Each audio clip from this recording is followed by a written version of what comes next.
एक breaking news आहे। शिवाजी पार्कमध्ये स्टेज वाढवण्यावरून पोलीस आणि ठाकरेंच्या सेनेच्या कार्यकर्त्यांमध्ये वाद झाल्याची माहिती समोर येते। अगदी थोड्याच वेळामध्ये या ठिकाणी आंदोलन सुरू होणार आहे ठाकरेंच्या शिवसेनेचा। मात्र स्टेज वाढवण्यावरून शाब्दिक वाद शिवाजी पार्कमध्ये झाल्याची माहिती समोर येते। शिवसेना युबीटीचे कार्यकर्ते आणि त्याचबरोबर पोलिसांमध्ये हा वाद झाल्याची माहिती आहे। बाचाबाची झाल्याची माहिती समोर येते। 4 वाजता हे आंदोलन सुरू होणं अपेक्षित होतं। 4 वाजायला काही मिनिटं बाकी आहेत। उद्धव ठाकरे स्वतः या आंदोलनामध्ये सहभागी होणार असल्याची माहिती आहे। सोनम वांगचुक यांच्या आंदोलनाला पाठिंबा देण्यासाठी शिवसेना युबीटीनं हे आंदोलन पुकारलेलं आहे। मात्र ठाकरेंचे शिवसैनिक आणि पोलिसांमध्ये इथं बाचाबाची झाल्याची माहिती आहे। शाब्दिक वाद झाल्याचं कळतंय आणि त्याचं कारण आहे स्टेज वाढवणं। स्टेज वाढवण्यावरून हा शाब्दिक वाद सुरू झाल्याची माहिती सुद्धा समोर आली आहे। त्यामुळे आता पुढे नेमकं काय होणार याकडे सगळ्यांचं लक्ष आहे। शिवाजी पार्कवर हे आंदोलन आयोजित करण्यात आलं आहे। काही दिवसांपूर्वीच या आंदोलनाची घोषणाही करण्यात आली होती आणि त्यानुसार आज उद्धव ठाकरे स्वतः या आंदोलनामध्ये सहभागी होणार आहेत आणि मोठ्या संख्येने शिवसैनिक सुद्धा या ठिकाणी जमलेले आहेत। शिवसेना युबीटीचे हे शिवसैनिक आहेत आणि त्याच वेळेला स्टेज वाढवण्यावरून इथं वाद झाल्याची माहिती आहे। पोलिसांसोबत शाब्दिक वाद झाल्याचं कळतंय। या बातमीची अपडेट आपण घेत राहूया। दरम्यान आणखी एक ब्रेकिंग न्यूज आहे। रमेश म्हात्रे अखेर शरण आल्याचं कळतंय। विष्णुनगर पोलीस स्टेशनमध्ये रमेश म्हात्रे शरण आल्याची माहिती आहे। मागील काही दिवसांपासून रमेश म्हात्रेकडून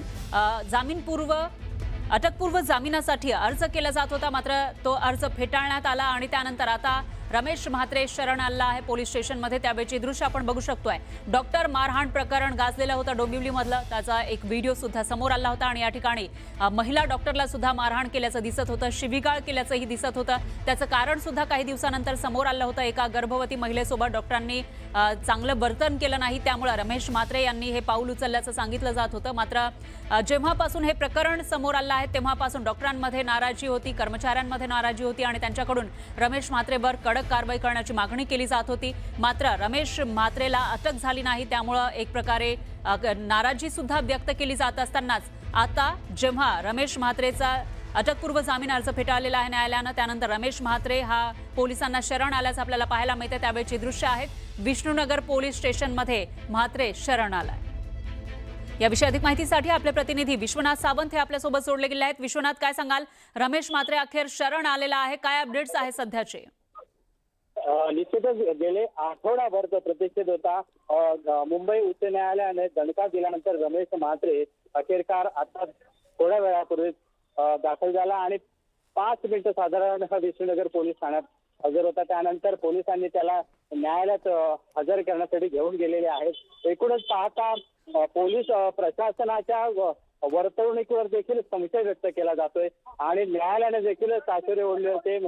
कल्याण न्यायालयाबाबतचे जे मंजूर केला होता जामीन त्याबाबतचे आता रमेश म्हात्रे वरती निश्चितच त्याला अटक केली जाणार आहे आणि नंतर रविवारच्या आजच त्याला कोर्टात हजर करून पुढची प्रक्रिया केली जाणार आहे, हे मात्र निश्चित झालंय। गेले 6 तारीखला हा गुन्हा झाला होता।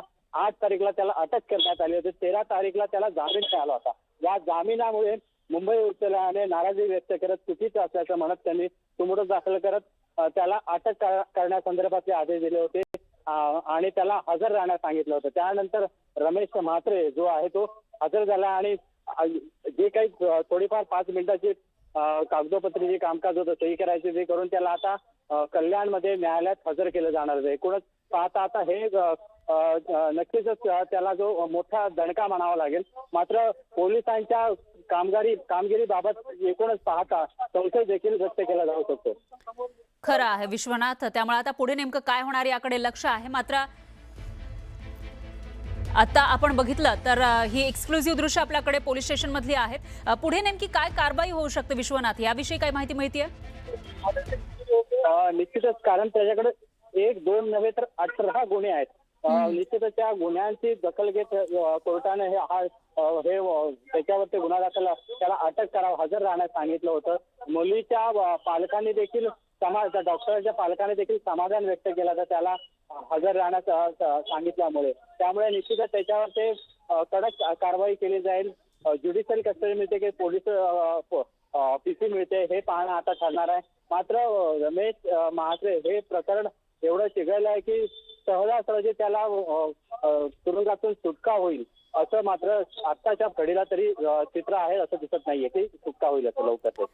बरोबर आहे, लवकरच सुटका होईल असं चित्र सध्या तरी नाहीये. मात्र ज्या वेळेला रमेश म्हात्रे शरण आला त्यावेळेला तो काय बोलला किंवा कशा पद्धतीने पोलिसांची रिॲक्शन होती याविषयी काही कळलंय? नाही, त्याच्या जे बॉडी लँग्वेज वरून असं तरी जाणवत नाही की त्याला त्या कृतीचा काही पश्चाताप झालाय, असं काही जाणवत नाहीये.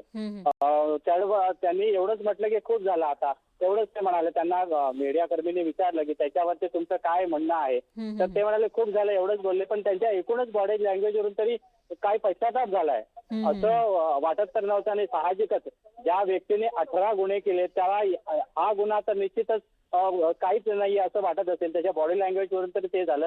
मात्र मुंबई उच्च न्यायालयाने जो दणका दिला, त्याने जे आदेश दिले, त्यामुळे ही कारवाई झाली. नाही तर जसे 18 गुन्ह्या प्रकरणात त्याला दिलासा मिळाला होता, तशाच पद्धतीने त्याचा एकूणच त्याच्या बॉडी लँग्वेज, त्याचं वर्तवणूक यावरून तरी आजच्या जे पोलीस ठाण्यात हजर झालं जे चित्र होतं त्यावरून तरी तसं वाटतंय. त्यामुळे आता पुढे काही दिवसात किंवा आता थोड्या वेळात न्यायालय काय भूमिका घेतं हे पाहणं आता महत्वाचं ठरेल. त्यानंतरच त्याची किंवा त्यांच्या वकिलाकडून काय रिॲक्शन येतात हे पाहणं महत्वाचं ठरणार. खरं आहे विश्वनाथ. मात्र एक प्रश्न पडतोय की आज रविवार आहे आणि रमेश म्हात्रे आता शरण आलेला आहे, तर आज न्यायालयामध्ये हजर केलं जाऊ शकतं. पुढची जी प्रक्रिया आहे न्यायालयीन किंवा कायदेशीर प्रक्रिया नेमकी काय असेल?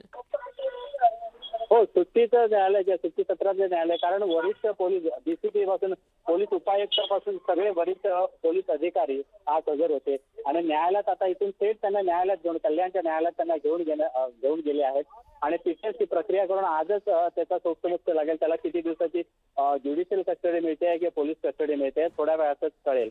मात्र न्यायालयात आजच ते काही कामकाज पूर्ण होईल. बरोबर आहे विश्वनाथ. याविषयीची अपडेट आपण घेत राहूया. धन्यवाद तुम्ही दिलेल्या या सविस्तर माहितीसाठी.